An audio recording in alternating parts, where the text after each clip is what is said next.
Hello, I'm David Harrelson. I'm an associate pastor at God's Shining Light Church, and we're going to be talking today to Dr. Margo Bush and Senior Pastor Dixie Pebworth, and we're going to be talking about a business that Dr. Margo Bush started a few years ago called Don't Do Church Alone. And I think that this is a very needed business. I think churches are struggling, trying to grow, reaching a cap or a ceiling and not being able to break through that ceiling. And just from what I've seen, I've been very impressed with Dr. Margo Bush and what she's been able to do with the church that I attend and pastor at, which is God's Shining Light Church in Tulsa, Oklahoma. Under Senior Pastor Dixie Pebworth. And so at this time, I'm going to turn it over to Dr. Margo Bush and let her tell you a little bit about Don't Do Church Alone. And then we're going to get some feedback from Pastor Dixie about how that program has been working here at God's Shining Light. So without further ado, Dr. Margo Bush, tell us a little bit about yourself and why you started this business. Well, that's always interesting because, it's like God just tells you to do something and you keep saying no and no and no. I'm not the person. And you find yourself 3 days in the belly of the well. You know what I mean by that? Oh, yeah, absolutely. Is that you don't want to, because God's not going to change his mind. He has a plan, and I didn't really see it at the time. I was a pastor's wife for 28 years.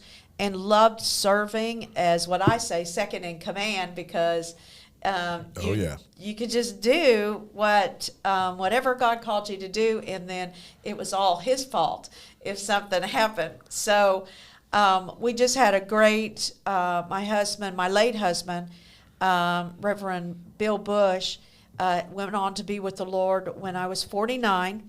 We had pastored several churches and taught in Bible schools and across the country, and then settled and taught here at a international Bible school here in Tulsa, Oklahoma for years.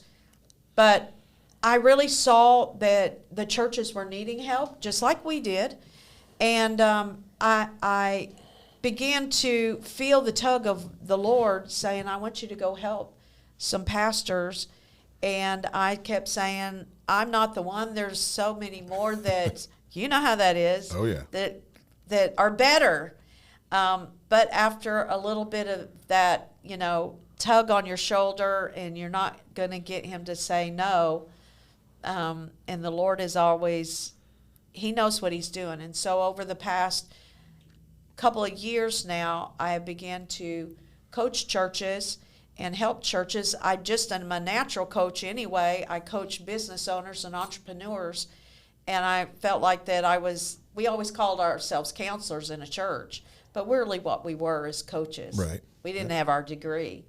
We were coaches. And so I settled in and began to teach some and help some pastors begin to grow, and they began to grow, and that's what found me here at God's Shining Light Church with Pastor Dixie. Okay, so let's. That's a good transition point right there. Let's go to Pastor Dixie. And Dixie, how did you first make contact with Dr. Margo Bush?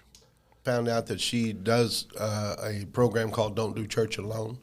And during that time, I was looking for some structure. I was looking for some things to help the church begin to grow again and get over COVID. I mean, there's a lot of things that happened in the last 5 years that, yes. A lot of churches lost their systems. They lost their ability to grow and their outreach. And so, and in talking to Miss Dr. Bush, she began to share with me some areas that she felt that she could come in and help the church to begin to grow again.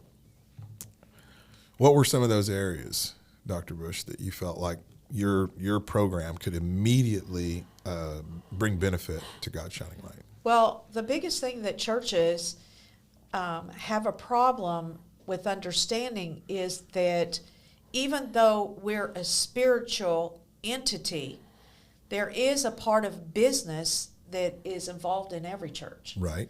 And when you go to seminary or when you go to Bible school, they don't teach you that part. They teach you how to preach, how to outreach, how to go and minister to people, do funerals, do weddings, but they don't teach you that a church has got to have a structure and a business sense to it so that it can create the capacity that is in a pastor's vision. And so what I do is I come in and I help them see leadership, sometimes their staff, because most pastors, if they're like we were, we brought on people that could do a job and felt like that they wanted to help the church, but not all of them were qualified. Really trained and qualified. Really trained and qualified. But we didn't know that, and we didn't understand that. As leaders of a church, you're needing volunteers. You just need anybody. Anybody, please come help. Right. Yeah, you know, sure. you got so much going on. But then all of a sudden, and that's been great. Most of the pastors, I mean, they have really worked hard. There's nothing wrong with that. We worked hard to get where we were. But then in order, what I call the jump, they have to begin to make the jump. And they don't know how to do that. Yeah. So, Pastor Dixie, where have you seen Don't Do Church Alone start to benefit God Shining Light?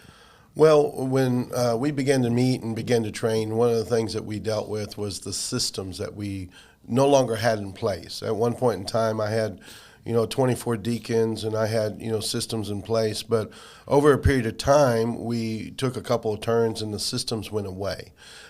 We used to have a motorcycle ministry, and we let it go, and that was the ministry that really took over the systems as far as ushering and security and children's areas and things like that. And so it was difficult to get people to volunteer. And one of the things that Dr. Bush introduced to us was the MCT, motivate, communicate, and train. And that was some of the things that we wasn't doing that we had to begin to implement and begin to put in place. Then also there's the part of the onboarding, learning how to get people from point A to point B to get them involved in what they want to do and answer the hope of their calling. Right. I know just in the last few months, just some things that I've seen, I've seen a difference in the atmosphere walking into the church. I've seen a difference in the parking lot. Not only the parking lot personnel, but the number of vehicles in the parking lot. Yeah, that's great. And just maybe the ability to bring volunteers, staff, which now we no longer call volunteers, we now call them servant leaders, and that's probably due to the influence of Don't Do Church Alone. So talk about a few of those things that you've seen change over the last few months, both Dixie and Dr. Bush. I'd like to get your perspective on the changes that you've seen. Well, I know there probably a year or two before, during COVID, I was put like that. We had no greeters at the door. We had nobody welcoming people in. We had no guest services. We had no direction for new people coming in. We would say hi to them, but that was about it. Yeah. And Dr. Bush has created a new visitors runway to where, when a new person comes in, we have the avenues of probably being greeted about 3 or 4 or 5 times before or when they hit the door. And then answer any questions that they may be having and really help them to feel accepted and comfortable in the church atmosphere. And that's, one of the ways that she's really helped out. We removed the ideal of volunteers and moved towards the ideals of servant leaders, that God really wants servants in his house and not just volunteers. I really believe that God supplies and provides for his church. And I think that it's just in churches, they don't understand how to create an atmosphere even for servant leaders to thrive. Mm-hmm. And that's one of the things that we worked on here at God Shining Light Church, is that, yes, there are people that want to serve. And I hear it from all churches, we don't have enough volunteers, we don't have enough volunteers. And it's really not true. You do have volunteers. You have servant leaders. You've just not learned how to cultivate and create an atmosphere for them to thrive in the church, and they really want to. Mm-hmm. They want to serve. And so I think that the most exciting thing for me was on our first, Pastor, you remember had set up a meetings, and we were going to do them for 3 or 4 weeks on a Sunday night, and for all the servant volunteers, or all the volunteers, or all the people that wanted to volunteer become servant leaders. And there was like 100 that showed up. There was a lot of people showing It up. was like, I was just shouting on the inside, because really what it was is these are people that really want to serve in the house of God. Correct. They just don't know how. Right. And so once you cultivate, that's what Don't Do Church Alone does, is I teach how to create an atmosphere for people to volunteer, to serve, and really thrive. Well, and it's probably needed across the board, because a lot of churches start off small. The leaders, from the senior pastor on down to the rest of the leadership, probably or may not have any type of a business degree or education, may not have been instructed in finance or staff organization skills, anything like that, how to cultivate leaders from volunteers and servant leaders. And so if somebody has a church and they feel like that they've grown to the point that they can't grow anymore, but they want to grow more, and they have a desire to get in contact with you, how would they do that? Well, first of all, you can go to my website. It is margocoaches.com, margocoaches.com, or they can reach out to me at Dr. Margo, Dr. Margo, at margobush.com, or they can call me, and lots of pastors just call me. It's 405-492-2805. You can text me, you can call me, I answer.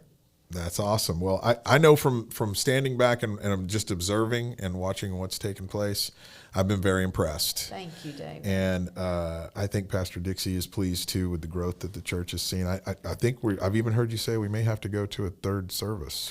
Well, yeah, we're probably within the next 6 months to a year going to have to go to a third service. And, I expect within the next 2 to 5 years to go up to 1,000 people, which would double our capacity where we're at now. And because we're setting the systems in place, and we're motivating, we're communicating, we're training our staff and training our servant leaders to be involved in the church. And, we're not just throwing somebody in a classroom, we're teaching them how to teach before they even get in there. Right. And so that's what makes a difference. Well, I can't think of a better endorsement than that.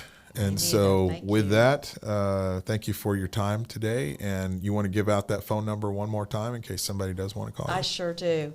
It's 405-492-2805, or they can email me at Dr. Margo, Dr. Margo, at margobush.com.